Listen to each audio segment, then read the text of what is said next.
Welcome to Civil War Digital Digest. I'm Will. We're back in Maryland at the National Museum of Civil War Medicine in Frederick with Dana Shoaf, the Director of Interpretation, and we've got another piece out of the collection that doesn't show regularly that'll be of interest to talk about.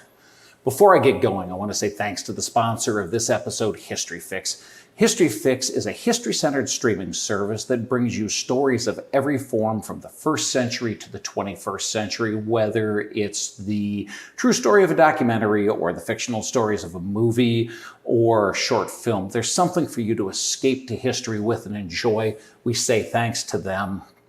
Diving in, Dana, what are we looking at? This is a Confederate Ambulance Corps identifying band. Now, I have seen accounts of these being used as armbands and also being applied to the hats as a hat band. Cool. This is so wide, I would think this would be more of an armband. But Surgeon John Chisholm of the Army of Northern Virginia, I'm paraphrasing a quote from him, said that our ambulance men wear badges on their hat or their arms of red, with lettering that indicates that they're in an ambulance corps. So they must have had both styles. This one is incomplete on the backside. It's not all there. It's sort of raw edged and torn. What's interesting about these ambulance corps armbands is sort of a bigger story. And we'll actually start with the Union Army on that. In August of 1862, Jonathan Letterman, the medical director of the Army of the Potomac, will issue General Orders number 147, establishing an ambulance corps for the Army of the Potomac.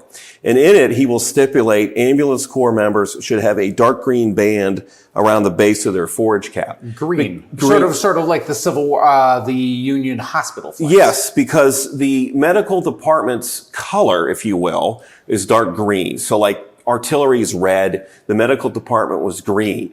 And so he's keeping that throughout and using this dark green band on the forage caps.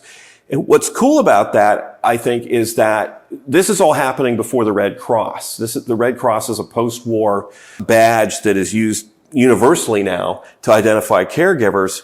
And this effort by Letterman is, what I've been able to find, is the first time in American history caregivers are going to be identified by an insignia or a uniform attachment on the battlefield. So these are like the Red Cross before the Red Cross.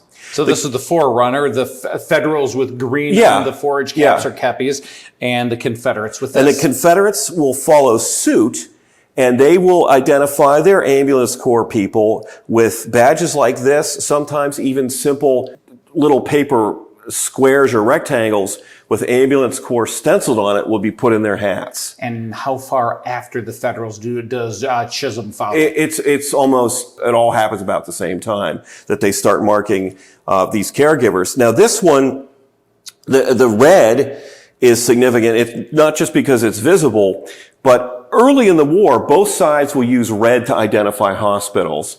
And then as the war continues and both sides want to differentiate, the Union Army will get away from using red because they don't want it to be confused with the Confederate emblem. So it's not like today that we're thinking Red Cross or Red Crescent handles all caregivers on a battlefield. Right. They were looking also to mark their own. Yes, they will mark their own, but they also, it's important to point out that both sides care for the wounded of each other as well, regardless of markings. They just wanted to differentiate it.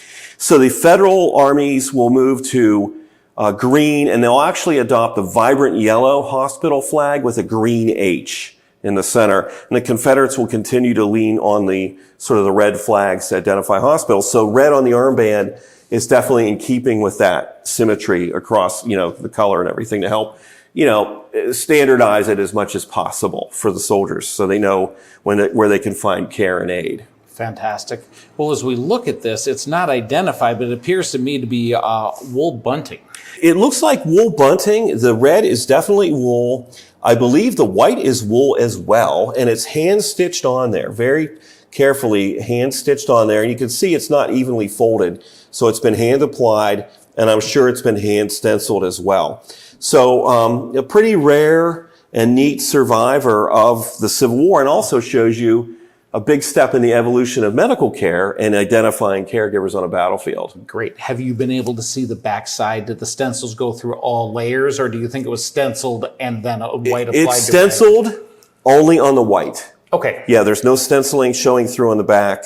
It's just red. Yeah. Okay. And I also to point out, this is not part of the armband, these ties. That's part of the preservation box that it's in. So, okay. Yeah. Fantastic. Well, Dana, thanks for bringing this piece out. It's a little piece. Yeah. But it opens where we're transitioning in Right. both medical technology Yeah. and how medical technology intersects with the battlefield. I love how things like this that might be a neat artifact just in their own right, but it doesn't take long for you to spin a bigger story out of simple things like this. Well, I think as we talk about history being the story of us, I think that's really what Right. it is. And I appreciate you helping us bring it to our listeners. Yeah, absolutely.